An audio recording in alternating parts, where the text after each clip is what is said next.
5 Ways to Build Your Homeschooling Confidence by Kelly George from Fearless Homeschool. It's no good looking all calm and serene in the face of criticism if you then go home and collapse into a snivelling heap, all confidence destroyed, convinced you're setting your children up for a lifetime of failure. Here's how to build your homeschooling confidence so criticism enters one ear and sails straight out the other, never thought of again. Except for a giggle with your homeschooling friends about the ridiculous things people say to you, of course. Number 1. Be strong in your convictions. Know why you're homeschooling. Be confident in your reasons, your values, your progress. If your convictions are strong, it's much harder for other people to shake them. So what do you believe? That children should love learning? That learning should involve freedom? That individualised learning and one-on-one attention is best? Or do you think your children should grow up with strong faith and values? Or do you think that family relationships are the most important and should be nurtured? If you can articulate your reasons, then you can remember them whenever you're criticised. If you've made the conscious decision that keeping family relationships a priority and focusing on a few close friendships is better for your children, then you won't be thrown into turmoil by people's socialisation comments. You've put the thought in to find your reasons and are confident in them. Number 2, normalise homeschooling for yourself and your family. If you feel like you're the odd one out, that every other child is going to school and you're going against the herd, then find a new herd. So join a homeschool group, get to know lots of other people who homeschool, join online in homeschooling groups, and read homeschooling books. In short, surround yourself with people and input that tell you that homeschooling is absolutely wonderful, and in fact is the only sane thing to do.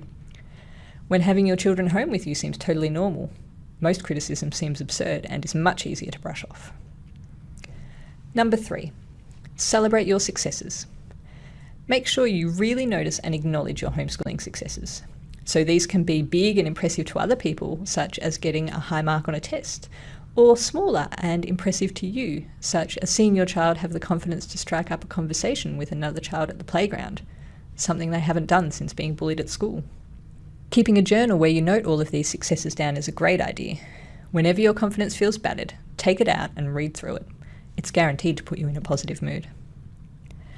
Number 4, smile and nod, then carry on. Got someone who always subjects you to a diatribe about why homeschooling will ruin your child, family, or society? It takes 2 to argue, so make the decision to stop playing their game. If they start rambling on, do whatever it takes to keep your blood pressure down. Tune out, walk away, or imagine their hair catching on fire if that's what works for you. And don't forget you have every right to ask them to stop talking about it. They're being incredibly rude by criticising you, and a polite but firm request to just shut up already, worded a little more graciously of course, should never be considered bad manners. Number 5, guess their reasons. Most of us are very self-focused. We spend far more time thinking about ourselves than about other people. Therefore, if someone criticises you, the reason is usually more about them, not you. What could their reason be? Someone's worried that your child won't be able to get into uni? Maybe they didn't go and regret it and feel they've been disadvantaged by that. Getting criticism about social skills? Maybe they secretly feel horribly insecure and hope your children won't grow up feeling the same. Think they need to be forced to learn? This person may have no intrinsic motivation and need to whip themselves into doing anything. And this quote is from an unknown author. When we judge or criticise another person, it says nothing about that person. It merely says something about our own need to be critical. Now it's personal story time. Once we had a random woman yell at us in a caravan park about how cruel homeschooling is and how our children would never succeed.